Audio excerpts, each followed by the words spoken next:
Pinakamasakit ay ang paalam, ang huling yakap at mga luhang hindi mapigilan.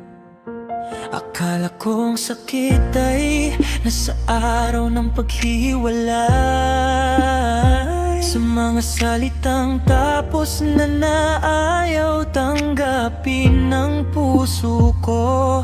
Pero habang lumilipas ang bawat gabi at umaga, may mas mabigat pa pala kaysa sa pagkawala.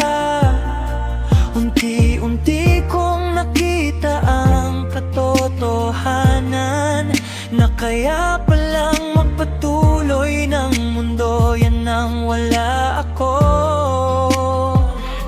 At doon ko naramdaman ang sakit na hindi may paliwanag. Tahimik pero mabigat, parang unti-unting dumudurog sa puso.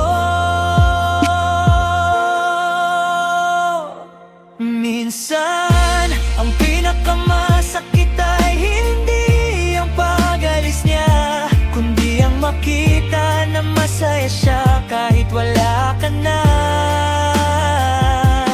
Na ang dating ikaw ang mundo niya, ngayon isa ka na lang alaala sa nakaraan niya. Masakit makita siyang tumatawa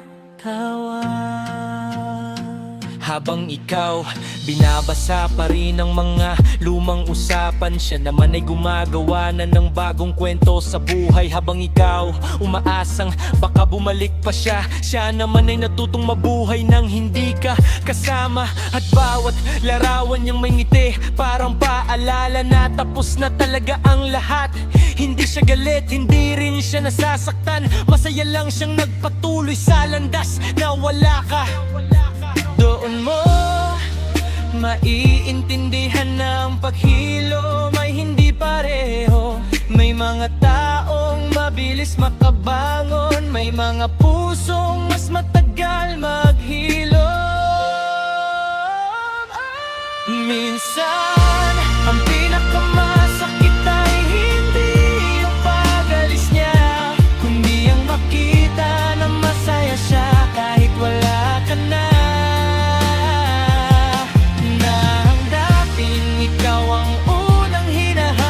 Hindi ka na bahagi ng mga plano niya. Masakit makita siyang buo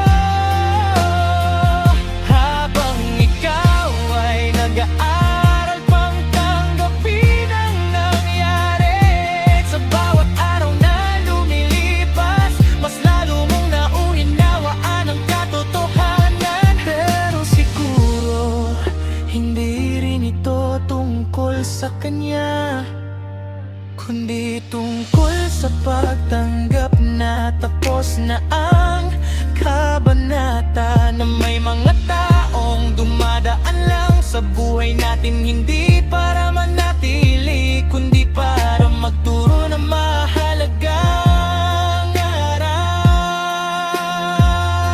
At balang araw kapag magaling ka na rin, hindi mo natatanungin kung bakit siya umalis. Ngingiti ka na lang at magpapasalamat dahil minsan mo siyang minahal ng buong puso.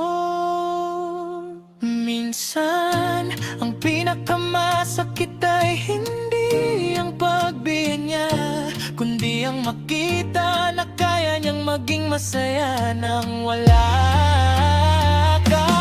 Pero ang pinakamagandang bahagi ng kwento ay araw-araw na kaya mo na rin ngumiti nang wala siya. At kapag dumating ang panahong iyon, hindi na sakit ang mararamdaman mo, kundi kapayapaan sa puso dahil natutunan mo rin maging okay. Kahit wala siya, hindi lahat ng naiwan ay talunan. Minsan ang tunay na tagumpay ay ang matutong magpatuloy kahit ang taong mahal mo ay masaya na sa mundo. Wala ka.